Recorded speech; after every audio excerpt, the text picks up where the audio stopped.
Well, the bulk of this rainstorm is now moving through our area here in Carrollton, Ohio.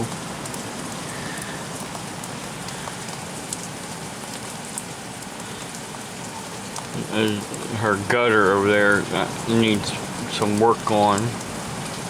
As you can see, it's not really going down the downpipe like it should.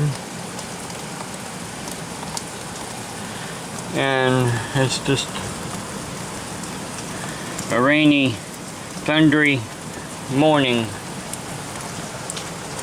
And of course, I have water damage. When it rains, it drips in between the trailer and the roof.